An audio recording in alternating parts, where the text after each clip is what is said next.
Akashvani Devikulam spice FM.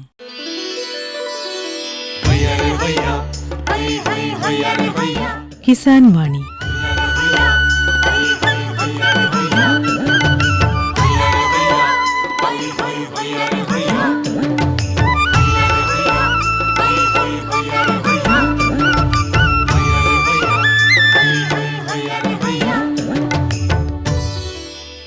എല്ലാ ശ്രോതാക്കൾക്കും കിസാൻ വാണിയിലേക്ക് സ്വാഗതം.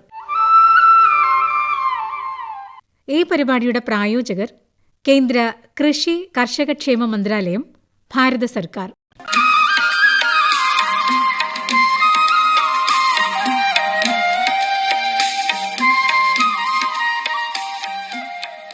പ്രിയ ശ്രോതാക്കളെ, ഇന്നത്തെ കിസാൻ വാണിയിലേക്ക് സ്വാഗതം.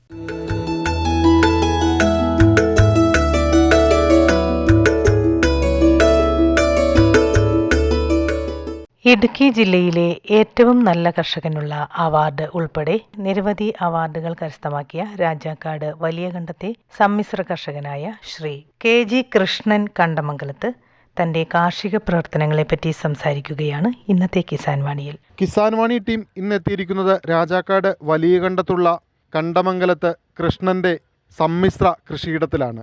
കാർഷിക രംഗത്തെ മികവിന് 22ഓളം അവാർഡുകൾ കരസ്ഥമാക്കിയ ഈ കർഷകൻ ഈ നാടിൻ്റെ മാതൃകയാണ്. ശ്രീ കൃഷ്ണൻ കണ്ടമംഗലത്ത് തൻ്റെ കാർഷിക അനുഭവങ്ങൾ കിസാൻ വാണി ശ്രോതാക്കളുമായി പങ്കുവയ്ക്കുന്നു. ചേട്ടാ നമസ്കാരം. നമസ്കാരം. ചേട്ടൻ എത്ര വർഷമായിട്ട് ഈ കാർഷിക രംഗത്ത് 46 വർഷമായിട്ട് കാർഷിക രംഗത്തെ പച്ചക്കറി ഐറ്റങ്ങളാണ് കൃഷി ചെയ്യുന്നത്. എത്ര ഏക്കറിലാണ് ഇവിടെ പച്ചക്കറി? 2 ഹെക്ടർ സ്ഥലത്താണ് കൃഷി 23-24 വന്നിരിക്കുന്നത്. 96 ഇനം പച്ചക്കറികളാണ് കൃഷി ചെയ്തത്. അത് കേരളത്തിലെങ്ങും ആരും ചെയ്യാത്ത കൃഷികളാണ് നമ്മൾ ചെയ്തത്. ഈ 96 ഇനം എന്ന് പറയുമ്പോൾ അത് ഏതൊക്കെയാണെന്ന് ഓർത്തെടുക്കാൻ പറ്റുന്നുണ്ടോ? വലിയ ബുദ്ധിമുട്ടാണ്. പച്ചക്കറി ഐറ്റമല്ല, നിലക്കടല, ബീറ്റ്റൂട്ട്, ക്യാരറ്റ്, സർവ്വതും. പയർ 5 സൈസ്, ബീൻസ് 5 സൈസ്, തക്കാളി 4 സൈസ്, ബന്ദി, കടുക്, എള്ള്, മല്ലി, ജൈവ രീതിയിലുള്ള കൃഷികളാണ് നമ്മൾ ചെയ്തത്. ഈ വർഷത്തെ സംസ്ഥാന അവാർഡിന് എന്നെ പരിഗണിക്കുന്നുണ്ടല്ലേ? പരിഗണിച്ച് അപേക്ഷ വെച്ചത് 23 വെച്ചതാണ്. അതിൽ 2-3 വന്നിട്ടുണ്ട്. ഇതിലെ വന്നെന്ന് അറിയില്ല. ഫസ്റ്റ് നമുക്കില്ല. ഇതുകൂടാതെ 22ഓളം അവാർഡുകൾ മുൻപ് നേടിയിട്ടുണ്ട്. പഞ്ചായത്ത് കൃഷിഭവന്, ആത്മ, ജില്ലയിലെ മികച്ച കർഷകനുള്ള അവാർഡ് കൃഷി വകുപ്പിന്റെ അവാർഡ് കിട്ടിയിട്ടുണ്ട്. കൃഷി വകുപ്പിന്റെ എല്ലാ അവാർഡുകളും ഇടുക്കിയുടെ മൊത്തം കിട്ടിയിട്ടുള്ളതാണ്. VFCKയുടെ അവാർഡ് അവാർഡ് 4ാം വർഷം മികച്ച കർഷകനാണ്. ഈ ഇപ്പോൾ ഹൈറേഞ്ചിന് അത്ര പരിചിതമല്ലാത്ത ഇപ്പോൾ എള്ള്, കടുക്, അതൊന്നും ഹൈറേഞ്ചിൽ അത്ര പരിചിതമല്ലാത്ത വിളകളാണല്ലോ. അതെങ്ങനെയാണ് ആ കൃഷിയിലേക്ക് വന്നത്? ജൈവ രീതിയിലുള്ള കൃഷി പ്രതിരോധ മാർഗത്തിന് വേണ്ടി നമ്മൾ ചെയ്യുന്നതാണ്. എള്ള്, കടുക്, ബന്ദി, മല്ലി, ഉലുവ, ജീരകം, ഇതെല്ലാം പ്രതിരോധ മാർഗമാണ്. ഇതെങ്ങനെയാണ് മറ്റു വിളകളെ സഹായിക്കുന്നത്? അതിൻ്റെ വേരിൻ്റെ ഇതുണ്ട്. പിന്നെ പൂവ്, കായ, ഇതെല്ലാം പ്രാണികളെ അകറ്റാനായിട്ട് ഉപയോഗിക്കുന്ന വസ്തുക്കളാണ്. പിന്നെ വേപ്പെണ്ണ ഉപയോഗിക്കും, മാലിമുളക്, പുകയില കഷായം, ഇതെല്ലാം ഉപയോഗിക്കും. അപ്പോൾ ഒരു കീടപ്രതിരോധത്തിനൊപ്പം തന്നെ കീടപ്രതിരോധത്തിനൊപ്പം വരുമാന മാർഗങ്ങളും. പൂവ്, ബന്ദിയുടെ പൂവിന് നല്ല വിലയാണ്, 250 രൂപ കിലോയ്ക്കുണ്ട്. അതെടുക്കും. അങ്ങനെ പല ഇതുമുണ്ട്. എത്ര വർഷമായിട്ട്? 46ാം വർഷമാണ്. 45 കഴിഞ്ഞ് 46ാം വർഷമാണ്. ഈ 46 വർഷം മുമ്പ് ചേട്ടൻ ഈ കൃഷി തുടങ്ങുമ്പോൾ ഈ വിളകളൊക്കെ ആയിരുന്നോ? ഇല്ല, അന്ന് 50 സെൻറ്റ് സ്ഥലത്താണ് തുടങ്ങിയത്. ഇന്ന് 2 ഹെക്ടർ പച്ചക്കറിയിലാണ് എത്തിയത്. അന്ന് സ്വന്തമായി ഉണ്ടായിരുന്ന 50 സെൻറ്റിലാണ് ഞങ്ങൾ ആരംഭിക്കുന്നത്. പിന്നീട് അത് ലാഭകരമായത് കാരണം ഞങ്ങൾ പല ഇടവിള കൃഷികളാണ് ഇതിനകത്ത് ഏറ്റവും ലാഭം കിട്ടുന്നത്. അപ്പോൾ ഒരു കൃഷിയിൽ ചെയ്യുമ്പോൾ അടുത്ത ഒരു ഇടവിള ചെയ്യും. ആ ഇടവിളയിൽ നമുക്ക് ലാഭം കിട്ടും. അപ്പോൾ കൃഷിച്ചെലവ് നമുക്ക് അതിൽ നിന്ന് തന്നെ കിട്ടും. ഇപ്പോൾ ഈ വാഴ പ്രധാനമായിട്ട് കൃഷി ചെയ്യുമ്പോൾ എന്തൊക്കെയാണ് ഇടവിളയായിട്ട് ചെയ്യുന്നത്? വാഴയ്ക്ക് ചെയ്യുന്ന മധുരക്കിഴങ്ങ് അല്ലെങ്കിൽ ചീനിക്കിഴങ്ങ് ഇടവിള ചെയ്യും, പയർ ചെയ്യും, വള്ളിപ്പയർ ചെയ്യും, കുറ്റിപ്പയർ ചെയ്യും, ബീൻസ് ചെയ്യും. ഒരു മുരിങ്ങ ബീൻസ് ചെയ്ത് കഴിഞ്ഞാൽ ഒരു കമ്പ് കുത്തി കൊടുത്താൽ അതിൽ 5 കിലോ ബീൻസ് കിട്ടും.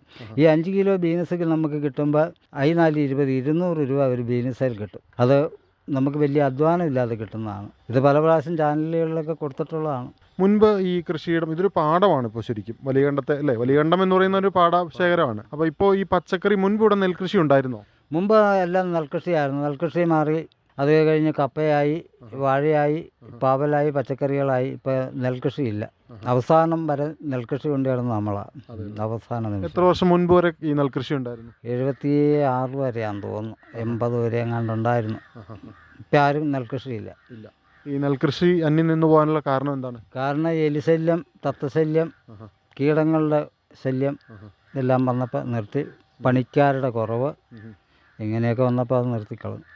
ഈ 96 ഇനം പച്ചക്കറി കൃഷി ചെയ്യുമ്പോൾ അല്ലെങ്കിൽ വിളകൾ കൃഷി ചെയ്യുമ്പോൾ തൊഴിലാളികളുടെ ഒരു പ്രശ്നം വരാറില്ലേ? തൊഴിലാളികളുടെ പ്രശ്നം വരാതെ ഞങ്ങൾ 2 പേര് 6 തൊട്ട് 6 വരെ നിൽക്കും. പിന്നെ ഇടയ്ക്ക് 1, 2, 3 ആളെ കൂട്ടി അതിൻ്റെ പണികൾ തീർത്തു പോകും. അതായത് ചേട്ടനും ഭാര്യയും. എന്താണ് ഭാര്യയുടെ പേര്? ഭാര്യയുടെ പേര് രാധ. നിങ്ങൾ രണ്ടുപേരുമാണ് ഇവിടുത്തെ കൃഷിപ്പണികളെല്ലാം ചെയ്യുന്നത് അല്ലേ? മൊത്തം കൃഷിപ്പണി ഞങ്ങൾ കൊണ്ടുപോകും. എങ്ങനെയാണ് നിങ്ങളുടെ ഒരു ദിവസം തുടങ്ങി അവസാനിക്കുന്നത്? ദിവസം തുടങ്ങിയാൽ രാവിലെ 6 മണിക്ക് 6:30 ഇറങ്ങിയാൽ നനയുണ്ടെങ്കിൽ നനയ്ക്കും. അതിന് ബാക്കി പണികൾ ഞങ്ങൾ ചെയ്തങ്ങ് പോകും. ദുഃഖവെള്ളി, പെസഹ, വ്യാഴം, സമാധി ഈ 2-3 ദിവസം ഒഴിവെടുക്കും. വർഷത്തിൽ ഇത്രയേ അവധി ഉള്ളൂ? വേനൽക്ക് ഒരു വർഷത്തിൽ ഞങ്ങൾ പകൽ മൊത്തം കഴിച്ചു കൂട്ടുന്ന ഭക്ഷണം കഴിക്കുന്ന പാടത്താണ്. ഇപ്പോൾ യന്ത്രവൽകൃത കൃഷി രീതികളിലേക്കൊക്കെ ആളുകൾ മാറിക്കൊണ്ടിരിക്കുന്ന ഒരു കാലമാണല്ലോ. അതിനെക്കുറിച്ചൊക്കെ ചിന്തിച്ചു തുടങ്ങിയിട്ടുണ്ടോ? അതിനെപ്പറ്റി ഇപ്പം ചിന്തിച്ചിട്ടില്ല. അതിനൊക്കെ നല്ല ചിലവുള്ളതാണ്. അതും ആലോചനയിലുണ്ട്. ഇപ്പോൾ ഒരു ദിവസം ഇങ്ങനെയാണ് തുടങ്ങി അവസാനിക്കുന്നതെന്ന് പറഞ്ഞു. ഇപ്പോൾ ഈ ഇടയ്ക്ക് ഞായറാഴ്ചകളൊക്കെ അവധി എടുക്കാറുണ്ടോ? ഇല്ല, ഞായറും തിങ്കളും ഞങ്ങൾക്ക് ഈ വർഷത്തിൽ 3 ദിവസം അവധിയേ ഉള്ളൂ. 3 ദിവസം അവധിയേ ഉള്ളൂ. അപ്പോൾ ഏതാണ്ട് 300 ദിവസങ്ങളും വർഷത്തിൽ ജോലി ചെയ്യുന്നുണ്ടല്ലേ? ഇതല്ലാതെ വേറെ എന്തൊക്കെയാണ് കൃഷിയുള്ളത്? വേറെ ഏലമുണ്ട്, കുരുമുളകുണ്ട്, മീനുണ്ട്, മീൻകുളം വളർത്തുണ്ട്. ഈ ഏലവും കുരുമുളകൊക്കെ എത്ര ഏക്കറിലാണ് കൃഷി ചെയ്യുന്നത്? അത് 2.5 ഏക്കർ സ്ഥലത്ത് ഏലം, കുരുമുളക്, മീൻകുളം ഇതെല്ലാം ഉണ്ട്. അപ്പോൾ അവിടുത്തെ ഈ കൃഷിപ്പണികളൊക്കെ എങ്ങനെയാണ് കൊണ്ടുപോകുന്നത്? അത് ഇതിനിടയ്ക്ക് ഞങ്ങൾ ഓടിക്കൊണ്ടിരിക്കും. ഞങ്ങൾക്ക് ഒഴിവില്ല, ഇപ്പം ഞങ്ങൾക്ക് ബുദ്ധിമുട്ടുമില്ല. പിന്നെ പൈസ ലാഭകരമായ കൃഷി ആയത് കാരണം ഞങ്ങൾ ക്ഷീണമില്ലാതെ ഞങ്ങൾ മുമ്പോട്ട് കൊണ്ടുപോകുന്നു. സത്യമാണ് ഈ പറയുന്ന കാര്യങ്ങൾ. ഇപ്പോൾ ഈ കൃഷി ഇത്രയും വിളകളൊക്കെ ചെയ്യുമ്പോൾ ചേട്ടന് ഏറ്റവും ലാഭകരമായിട്ട് തോന്നിയിട്ടുള്ള കൃഷി ഏതാണ്? ഏറ്റവും ലാഭകരമായിട്ട് നമുക്ക് തോന്നുന്നത് ഏലം, പാവല്, വാഴ, വള്ളിപ്പയർ ലാഭമാണ്. വള്ളിപ്പയർ നട്ട് കഴിഞ്ഞാൽ 15 കിലോ പയർ കിട്ടും. 5 600 രൂപ കിട്ടും. അതൊന്നും വലിയ ചിലവില്ലാത്ത ഇതാണ്. ഇവിടെ ഈ കൃഷിയിടത്തിൽ വന്നപ്പോൾ ഇപ്പോൾ ഞാൻ കണ്ടതിൽ ഏറ്റവും മികച്ചതായിട്ട് എനിക്ക് തോന്നിയത് പാവലും പയറുമാണെന്ന് തോന്നുന്നു. ഈ പയറിൻ്റെയൊക്കെ ഒരു കൃഷി രീതി എങ്ങനെയാണ്? പയർ കൃഷി ചെയ്യാന്ന് പറയുമ്പോൾ ഈ വാഴയുടെ ഇടവിള കൃഷി ചെയ്യുന്ന പയറിട്ട് വള്ളിപ്പയറാണ് ചെയ്യുന്നത്. വള്ളിപ്പയറും കുറ്റിപ്പയറും ഉണ്ട്. വള്ളിപ്പയർ ചെയ്യുന്നത് ഒരു കമ്പ് കുത്തി കൊടുത്താൽ എന്നിട്ട് കെട്ടി അത് ഒരു വള്ളി കെട്ടി അങ്ങ് അത് അവിടെ കൊടുത്തിട്ടുണ്ട് ഞാൻ. അപ്പോൾ അതേക്കിടെ കയറി ഇത് പടന്ന് ഒരു 10-15 കിലോ പയർ കിട്ടും. ഒരു പയറ് 40 രൂപ വിലയ്ക്ക് പോകും. ഇപ്പോൾ 50 ഉണ്ട്. ഈ പാവൽ ഇപ്പോൾ വിളവെടുപ്പ് തുടങ്ങിയോ? ഇല്ല, വിളവെടുപ്പ് തുടങ്ങിയില്ല. ഒരേ കായ ആയേ ഉള്ളൂ. ഈ പാവൽക്ക ഇപ്പോൾ എന്താണ് വില? പാവയ്ക്ക ഇപ്പോൾ 32 രൂപയേ ഉള്ളൂ. അത് ലാഭകരമാണോ? കഴിഞ്ഞ വർഷം ലാഭകരമായിരുന്നു. 35-38 രൂപയ്ക്കാണ് പോയത്. ഈ വർഷം ഇപ്പോൾ ആദ്യമായിട്ടാണെന്ന് തോന്നുന്നു 30 രൂപ 32 രൂപയേ ഉള്ളൂ. हर जोखिम से निकल कर फसल आए, सुरक्षित हो जाए, फसल बीमा से हर किसान अब आत्मनिर्भर हो जाए। संकट के समय प्रधानमंत्री फसल बीमा योजना किसानों के लिए वरदान है। अब सूखा पड़े या बाढ़ आ जाए कोई डर नहीं। अब ओले पड़े या कीट पतंगे फसल खा जाए कोई फिक्र नहीं, क्योंकि हमने लिया है प्रधानमंत्री फसल बीमा।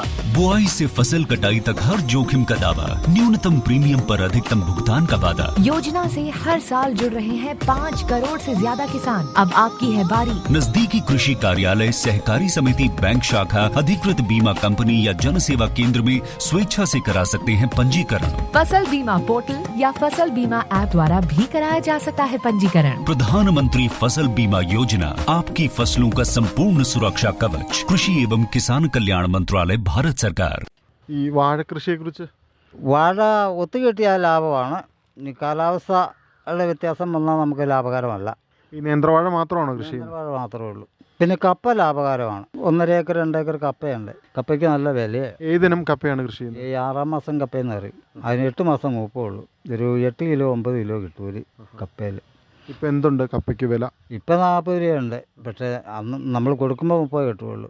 കർഷകന് കിട്ടുന്നത് 30 രൂപ. 30 രൂപ കിട്ടും. ഈ 30 രൂപ കിട്ടിയാൽ നമുക്ക് കൃഷി ലാഭകരമാണോ? ലാഭകരമാണ്. 25 താഴെ പോയായിരുന്നു ലാഭം. ഈ കപ്പ കൃഷിക്ക് എന്തൊക്കെയാണ്? കപ്പയ്ക്ക് കൃഷിക്ക് വളം ചെയ്യാന്ന് പറയുമ്പോൾ പിണ്ണാക്ക് കുമിക്ക കൊടുത്താൽ മതി. രാസവളം പാറ്റംബോസ് ചേർക്കാം. അതിന് 2 പ്രാവശ്യം മതി. അതും കുറച്ച് ഒരു 1/2 ലിറ്റർ വെച്ച് മതി. അതിൻ്റെ ഇട എത്തി കൊടുക്കുക. അത്രയും പരിപാടിയേ ഉള്ളൂ. ഈ മരച്ചിനി കൃഷിക്ക് നന ആവശ്യമാണോ? നന വേണ്ട. നനയുടെ തിങ്ങത്തിലാണ് ഇത് ഇടുന്നത്. അപ്പോൾ മകരം കുമ്പത്തിൽ പറിച്ചു പോകും. അപ്പോൾ പിന്നെ നന വേണ്ട. ഈ വാഴ ഏത് സമയത്താണ് സാധാരണ വിത്ത് നടാറുള്ളത്? വാഴ കർക്കിടകത്തിൽ വരും. കർക്കിടകത്തിൽ വരും. അത് എത്ര മാസം വേണം വാഴ വിളവെടുപ്പിന്? 10 മാസം. വാഴയ്ക്ക് നന അത്യാവശ്യമാണല്ലോ. വാഴയ്ക്ക് നനയും അത്യാവശ്യമാണ്, വളങ്ങളും അത്യാവശ്യമാണ്. ഏതൊക്കെ തരം വളങ്ങളാണ് ഈ വാഴയ്ക്ക് ഉപയോഗിക്കുന്നത്? വാഴയ്ക്ക് പാറ്റംപോസ്, എല്ലുപൊടി, കോഴിവെള്ളം, പിണ്ണാക്ക്, പാറ്റംപോസ്, യൂറിയ ഇതെല്ലാം കൊടുക്കും. ഈ അതുപോലെ കോഴിവളമൊക്കെ ഇവിടെ സമൃദ്ധമായിട്ട് കിട്ടാറുണ്ടോ? കോഴിവെള്ളം 300 ചാക്ക് കൊണ്ടുവരും. അത് എവിടെ നിന്നാണ് കൊണ്ടുവരുന്നത്? പെരുമ്പാവൂരിൽ കൊണ്ടുവരും. അപ്പോൾ അവിടുന്ന് ഈ വളം ഇത്രയധികം കൊണ്ടുവരുന്നത് എങ്ങനെയാണ് ചെലവ്? അത് ലാഭകരമാണ്. ഒരു ചാക്കിന് 90 രൂപയേ ഉള്ളൂ. ഒരു 40 കിലോ വരും. ഒരു 20 വാഴയ്ക്കിട. വേറെ ഒന്നും അത്രയും ലാഭകരമുള്ള വളമില്ല. ഈ കാലിവളം ഉപയോഗിക്കാറുണ്ട്? കാലിവളം ഉപയോഗിക്കാന്ന് പറയുമ്പോൾ കാലിവളം വില കൂടുതലാണ്. അത് നല്ലതാണ്. ഇത്രയും കാലത്തെ ഒരു അനുഭവത്തിൽ ഏറ്റവും വലിയൊരു തിരിച്ചടി നേരിട്ടൊരു സമയം ഉണ്ടോ? തിരിച്ചടി നേരിട്ടത് ഈ വർഷം 1 ഹെക്ടർ സ്ഥലത്ത് വഴിയിടിഞ്ഞ് 3 അടി വെള്ളം പൊങ്ങിയായിരുന്നു. എന്തായാലും കുറച്ച് വാഴ പോയി, ഒരു 150 വാഴ പോയി. പാവലിനെ ഒന്നും ബാധിച്ചില്ല. 1 ഹെക്ടർ സ്ഥലം 3 അടി വെള്ളത്തിൽ മുങ്ങിപ്പോയി. ഈ മഴക്കാലത്താണോ? ഈ മഴക്കാലത്ത് ഈ ആൻസാൽ മെയിൻ റോഡ് ഇടിഞ്ഞെടുക്കുന്നു. ഈ 2018 പ്രളയകാലത്തൊക്കെ കൃഷി ഉണ്ടായിരുന്നു, പക്ഷെ അന്നൊന്നും ബാധിച്ചില്ല.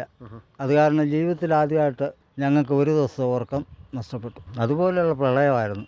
വഴിയിടിഞ്ഞ് വന്ന് റോഡിലേക്ക് അത് തോട്ടി വീണ് ജീവിതത്തിലെ ഏറ്റവും വലിയൊരു അനുഭവം അതാ മാത്രമേ ഉണ്ടായിട്ടുള്ളൂ. അതായത് മെയിൻ റോഡ് ഇടിഞ്ഞ് തോട്ടിലേക്ക് വീണ് തോട്ടിൽ നിന്നുള്ള വെള്ളം കൃഷിയിടത്തിൽ കയറി 3 അടി വെള്ളമായിരുന്നു പൊങ്ങി. ഈ സമീപത്തെ കർഷകരുടെ കൃഷിഭൂമിക്ക് നഷ്ടം ഉണ്ടായിട്ടുണ്ടോ? അവർക്ക് കൃഷിയില്ല. നമുക്ക് ഈ 2 ഹെക്ടർ സ്ഥലം കൃഷി വന്നത്. ആ കപ്പയുടെയൊക്കെ മുകളിൽ വരെ വെള്ളം കയറിയത്. അങ്ങനെ ഒരു അനുഭവം ജീവിതത്തിലുണ്ടായിട്ടുണ്ട്. വേറെ തിരിച്ചടികൾ നമുക്കുണ്ടായിട്ടില്ല ഇന്നേരം. ഇപ്പോൾ ഈ പൂർണ്ണമായിട്ടോ ഭാഗികമായിട്ടോ ജൈവ രീതിയിലാണല്ലോ കൃഷി നടത്തുന്നത്.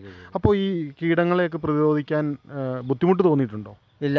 അതിന് വേപ്പെണ്ണ, വേപ്പൻ പിണ്ണാക്ക് ഇതെല്ലാം കൊടുക്കും. പിന്നെ പ്രതിരോധ മാർഗത്തിന് വെന്തി, മല്ലി, ഈ സവോളയൊക്കെ ചെയ്ത് കഴിഞ്ഞാൽ പ്രതിരോധ മാർഗം അങ്ങനെ ചെയ്തു പോവുകയാണ്. വാഴയ്ക്ക് ഇത് രാസവളം ഉപയോഗിക്കാൻ നിൽക്കുകയില്ല. പാവൽ പച്ചക്കറി ഐറ്റം ജൈവ രീതി വരും.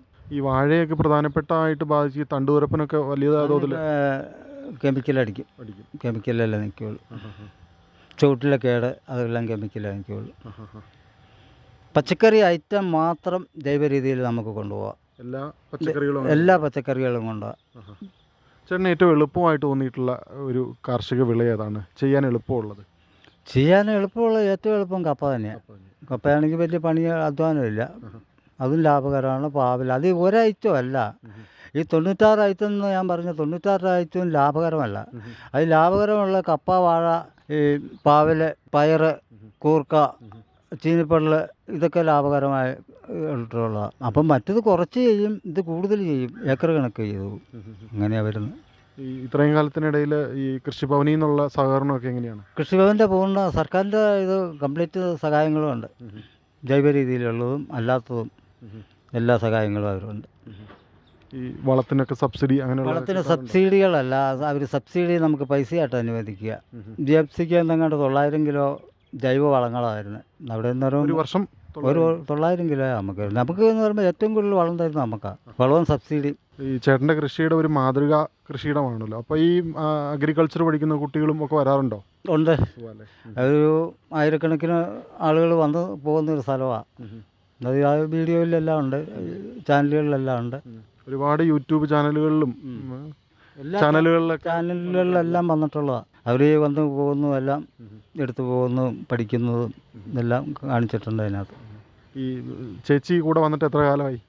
ചേച്ചി വന്നതെങ്ങാണ്ട് എത്രയായെന്ന് എനിക്ക് ഓർമ്മയില്ല. 46 വർഷമായിട്ടും കൂടെ ഉണ്ടോ? 46 കൂടുതലുണ്ട്. അന്ന് മുതലേ സഹായത്തിന് ഞങ്ങളുണ്ട്. ഞങ്ങൾ 2 പേരും ഉണ്ട് ഒപ്പത്തിനൊപ്പം. അതാണ് ഏറ്റവും വലിയ വിജയമായിട്ട് ഞങ്ങൾ കാണുന്നത്. ഈ കൃഷി കൊണ്ട് മാത്രമാണല്ലേ ഈ ജീവിത വിജയം നേടിയത്? എന്ന് വെച്ചാൽ ഒന്നും ഇല്ലാത്ത ഒരു മനുഷ്യനായിരുന്നു. അത് കൂലിപ്പണിയൊക്കെ ആയിരുന്നു. അവിടെ നിന്ന് ഞങ്ങൾ 1/2 ഏക്കർ പാവൽ ചെയ്തു. അവിടെ നിന്ന് ഇപ്പോൾ 7 ഏക്കർ ഇത് തന്നെ ഉണ്ട്. പച്ചക്കറി ഐറ്റങ്ങൾ, കപ്പയെല്ലാം കൂടെ കൂടി 7 ഏക്കർ മിച്ചം കണ്ടുണ്ട്. കുരുമുളകുണ്ട്, ഏലമുണ്ട്, അങ്ങനെ പല ഐറ്റങ്ങൾ. ഈ കുടുംബവിഹിതമായിട്ട് ലഭിച്ചത് ഈ 1/2 ഏക്കർ സ്ഥലമുള്ളൂ അല്ലേ? 1/2 ഏക്കർ സ്ഥലത്തിലാണ് തുടങ്ങിയത്. അതിനുശേഷം വാങ്ങിയതാണിത്. അതിനുശേഷം കുറേ സ്ഥലങ്ങൾ വാങ്ങിച്ചു. അത് ഇതെല്ലാമായിട്ട് പോയി. ഈ പാട്ടത്തിനെടുത്ത് കൃഷി ചെയ്തിട്ടുണ്ടോ? പാട്ടമാണ് ഇതിൻ്റെ അകത്ത്.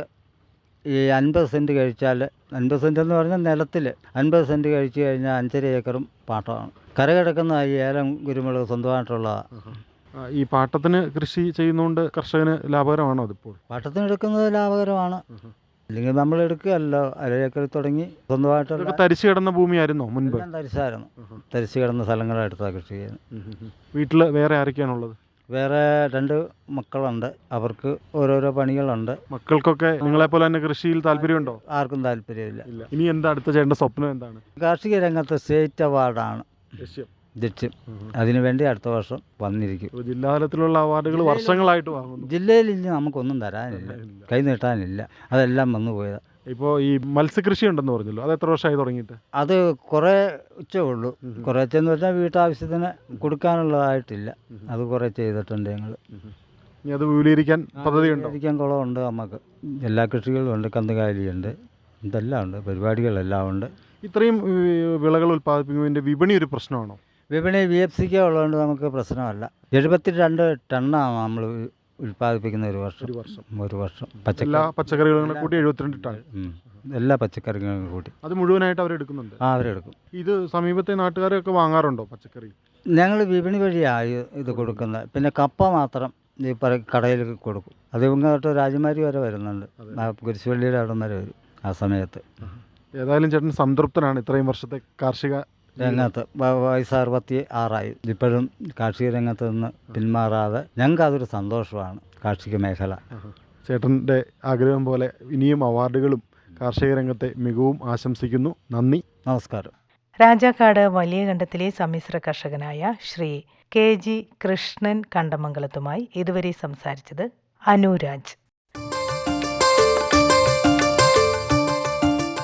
പ്രധാൻമന്ത്രി കിസാൻ സമ്മാൻ നിധി ഈ പദ്ധതിയിൻ കീഴിൽ 2 ഹെക്ടർ വരെ കൈവശ ഭൂമിയുള്ള കർഷക കുടുംബത്തിന് 6000 രൂപ പ്രതിവർഷം നൽകുന്നതായിരിക്കും. അർഹരായ കർഷകർക്ക് 2000 രൂപ വീതം 3 തവണകളായി നേരിട്ട് അവരുടെ അക്കൗണ്ടിൽ നിക്ഷേപിക്കുന്നതായിരിക്കും. ഈ ചെറുകിട നാമമാത്ര കർഷക കുടുംബങ്ങളെ സംസ്ഥാന സർക്കാർ തെരഞ്ഞെടുത്തുകൊണ്ടിരിക്കുകയാണ്. ഈ പദ്ധതിയുടെ മുഴുവൻ ചെലവും ഭാരത സർക്കാരാണ് വഹിക്കുന്നത്. പ്രധാനമന്ത്രി കിസാൻ സമ്മാൻ നിധി കർഷകരുടെ കൃഷിപരമായ പുതിയ അഭിമാനം. കൃഷി കർഷക ക്ഷേമ മന്ത്രാലയം, ഭാരത സർക്കാരിൽ നിന്ന് ജനതാൽപര്യാർത്ഥം.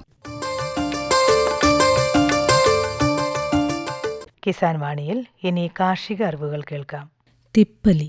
നിരവധി ഔഷധ ഗുണങ്ങൾ നിറഞ്ഞതാണ് തിപ്പലി. കുരുമുളകിന്റെയും വെറ്റിലക്കൊടിയുടെയും വർഗത്തിൽപ്പെട്ട ചെടിയാണ് തിപ്പലി. വിളഞ്ഞു പാകമായ കറുത്തുണങ്ങിയ തിരികളാണ് ഇവയ്ക്കുള്ളത്. കേരളത്തിലെ മണ്ണും കാലാവസ്ഥയും ഇതിന്റെ കൃഷിക്ക് യോജിച്ചതാണ്. പെപ്പർ ലോങ്ങം എന്ന ശാസ്ത്രനാമത്തിൽ അറിയപ്പെടുന്ന ഈ മരുന്നു ചെടി പെപ്പറേസി കുടുംബത്തിൽപ്പെടുന്നു. തിപ്പലിയുടെ ചിനപ്പുകളോ തണ്ടുകളോ മുറിച്ചെടുത്തും വിളഞ്ഞു പാകമായ അരികൾ പാകിയും ഇവ നട്ടുവളർത്താം. ചുവട്ടിൽ നിന്നും പൊട്ടുന്ന ചിനപ്പുകളോ വേരു പിടിച്ചു വരുന്ന തണ്ടുകളോ മുറിച്ചു നടാം. മണ്ണ്, ചാണകപ്പൊടി എന്നിവ നിറച്ച പോളിത്തീൻ കവറുകളിൽ നട്ട് നന്നായി പിടിച്ച ശേഷം വേണം മാറ്റി നടാൻ. ഈ തൈകൾ ശക്തമായ മഴ നനയാത്ത സ്ഥലത്തേക്ക് മാറ്റിവയ്ക്കണം. ഇപ്രകാരം തയ്യാർ ചെയ്ത തൈകളിൽ നിന്നും ഏറ്റവും യോജിച്ച തൈകൾ നടാൻ ഉപയോഗിക്കാം. ജൂലൈ മുതൽ നവംബർ മാസം വരെ തൈകൾ നടുവാൻ യോജിച്ചതാണ്. ചാണകപ്പൊടിയും കമ്പോസ്റ്റും അടിവളമായി ചേർത്ത് ഇളകിയ കുഴികളിൽ തൈ നടാം. തൈകൾ തമ്മിൽ ആവശ്യമായ അകലവും നൽകണം. നല്ലവണ്ണം ശ്രദ്ധിച്ചാൽ ആദ്യ വർഷം തന്നെ ചിനപ്പുകൾ പൊട്ടി നന്നായി വളരും. കുരുമുളകിൻ്റേതുപോലെ കണ്ണി പൊട്ടി അതിൻ്റെ അരളുകൾ ഉണ്ടാകുന്നു. ഈ അരളുകളിൽ പൂവും തുടർന്ന് കടുകുമണി വലിപ്പത്തിൽ കായും ഉണ്ടാകും. കായകൾ പഴുക്കുമ്പോൾ പച്ച നിറം മാറി ഇവ കറുത്ത പോലെ വരും.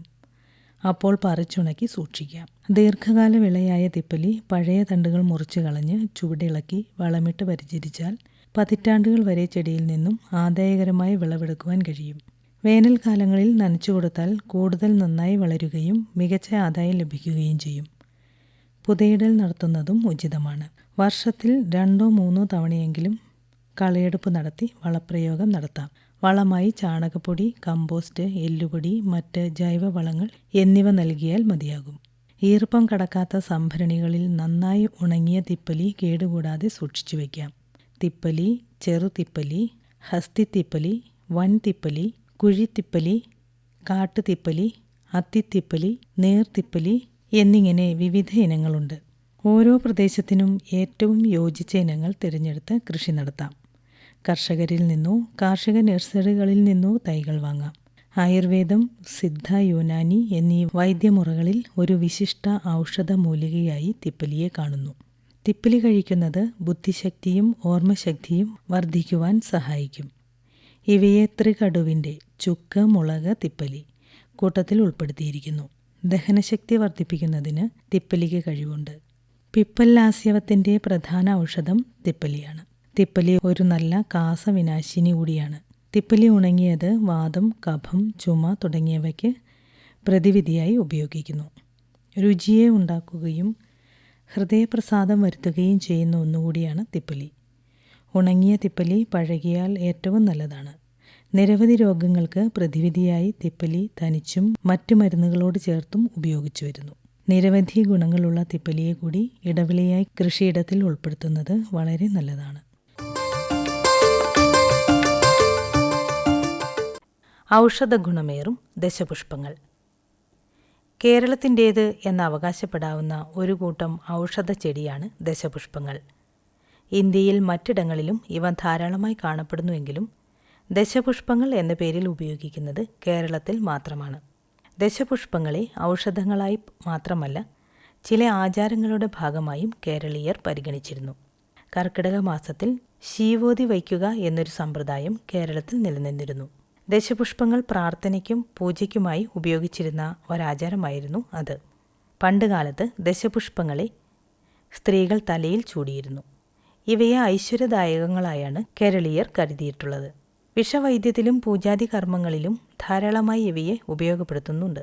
ഗ്രഹദോഷങ്ങളുടെ കാഠിന്യം കുറയ്ക്കുന്നതിനും ഐശ്വര്യമുണ്ടാകുന്നതിനും വീടിനു ചുറ്റും ദശപുഷ്പങ്ങളെ നട്ടുവളർത്തുന്നത് വളരെ നല്ലതാണെന്ന് പറയപ്പെടുന്നു.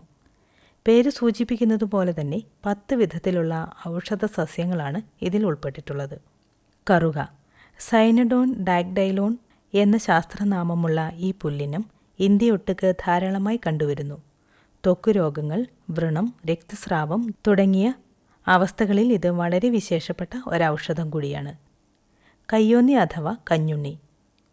ഇരുണ്ട നിറത്തിൽ തണ്ടുകളോട് കൂടിയ ഈ ചെറു സസ്യത്തിൻ്റെ ശാസ്ത്രനാമം എക്ലിപ്റ്റ ആൽബ എന്നാണ്. വളരെ സുപരിചിതമായ ഇത് മുടിയുടെ സൗന്ദര്യം വർദ്ധിപ്പിക്കുന്നതിനും മുടി വളരുന്നതിനും ധാരാളമായി ഉപയോഗിക്കുന്നു. ഉഴിഞ്ഞ. വയലരികിലും ചതുപ്പു നിലങ്ങളിലും ധാരാളമായി കണ്ടുവരുന്ന ഇത് നീർപിടുത്തം അകറ്റുന്നതിനും മുടി വളരുന്നതിനും മൂത്രത്തിലെ കല്ലിൻ്റെ അസുഖം ശമിപ്പിക്കുന്നതിനും വളരെ വിശേഷപ്പെട്ടതാണ്. ചെറുവുള അഥവാ ചെറുള. ഏർവ ലെനേറ്റ എന്ന് പേരുള്ള ഈ ചെറു സസ്യം മൂത്രാശയ രോഗങ്ങൾക്കും പനി, കഫക്കെട്ട് എന്നിവയ്ക്കും വളരെ ശ്രേഷ്ഠമായ ഒരൗഷധമാണ്. തിരുതാളി. എപ്പോമിയ സെപ്പിയേറിയ എന്ന ശാസ്ത്രനാമത്തോടു കൂടിയ ഇത് ഒരു വള്ളിച്ചെടിയാണ്. തോടുകളുടെയും നീരരുവികളുടെയും പാർശ്വങ്ങളിൽ ധാരാളമായി കാണപ്പെടുന്നു. പൂവാങ്കുരുന്നില. വെർണോണിയ സിനേറിയ എന്ന ശാസ്ത്രനാമമുള്ള ഇത് പനിക്കും ജലദോഷം, ചുമ എന്നിവയ്ക്കും കൈക്കൊണ്ട ഒരൗഷധമാണ്. മുക്കുറ്റി. ഔഷധ രൂപേണയല്ലാതെ പൂജാതി കർമ്മങ്ങളിലും ഈ ചെടി ധാരാളമായി ഉപയോഗിക്കുന്നു. തൊണ്ടവേദന, നീർപിടുത്തം, ശ്വാസം മുട്ടൽ തുടങ്ങിയ രോഗങ്ങൾക്ക് അഗ്രഗണ്യമായ ഇതിൻ്റെ ശാസ്ത്രനാമം ബയോഫൈറ്റം സെൻസിറ്റൈവം എന്നാണ്. നിലപ്പന. പ്രധാനമായും കിഴങ്ങ് ഔഷധ രൂപത്തിൽ ഉപയോഗിക്കുന്ന ഒരു സസ്യമാണിത്. രോഗപ്രതിരോധ ശേഷി വർദ്ധിപ്പിക്കുന്നതിനും ശരീരപുഷ്ടിക്കും ഇത് ശ്രേഷ്ഠമാണ്. കുർക്കുലിഗോ ഓർക്കിയോയിഡസ് എന്നാണ് ഇതിൻ്റെ ശാസ്ത്രനാമം. മുയൽ ചെവിയൻ. ടോൺസിലൈറ്റിസിനും ജലദോഷത്തിനും പനിക്കും വളരെയധികം ഫലപ്രദമായ ഒരു സസ്യമാണിത്. മഴക്കാലത്ത് ധാരാളമായി കാണപ്പെടുന്നു. എമീലിയ സോഞ്ചിഭോളിയ എന്നാണിതിൻ്റെ ശാസ്ത്രനാമം. വിഷ്ണുക്രാന്തി. ഇവോൾവുലസ് അൽസിനോയിഡസ് എന്ന ശാസ്ത്രനാമമുള്ള ഇത് തറയിൽ പടർന്നു വളരുന്ന ഒരു ചെടിയാണ്. അത്ര സാധാരണമായി കണ്ടുവരാത്ത ഈ ചെടി വിട്ടുമാറാത്ത പനി, ജലദോഷം തുടങ്ങിയവയ്ക്ക് ശ്രേഷ്ഠമാണ്.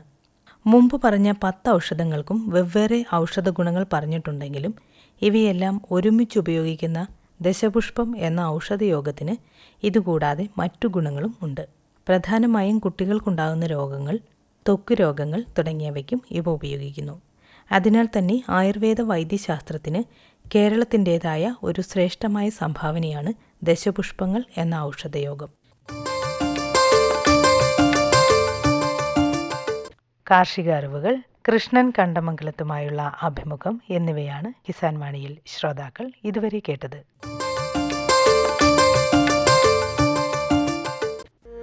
सूखा हो या बेमौसम की बरखा हो, कीड़ा लगे खेत में या दुविधा हो, बहुत ही कम प्रीमियम पे पूरी हो भरपाई, फसल बीमित रहे कटाई के बाद भी भाई। हाँ, ऋणी या अऋणी अब हर किसान लाभ उठाए, एक मौसम कदर है सब किसान बीमा कराए।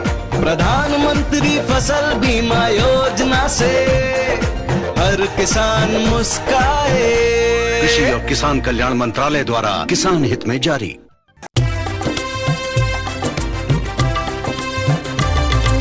സഹകരണത്തിൻ ബലത്തിൽ വികാസത്തിനു ചുവടുവയ്ക്കാം. ജനപങ്കാളിത്തകരുത്തുമായി മുന്നോട്ടെന്നും നീങ്ങുക നാം. ജനകോടിയിൽ ഈ വിപ്ലവം ഉണർത്തിയല്ലോ വിശ്വാസം. നാം ഒത്തുചേർന്ന വികാസത്തിനെ പതാക പറത്തിടാം. സഹകരണം നമ്മുടെ വികാസത്തിൻ പ്രതീകം.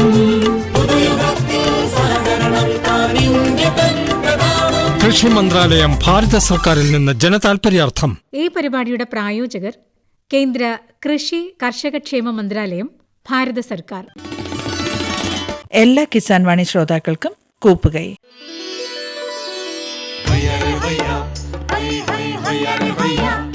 കിസാൻ വാണി സമാപിക്കുന്നു.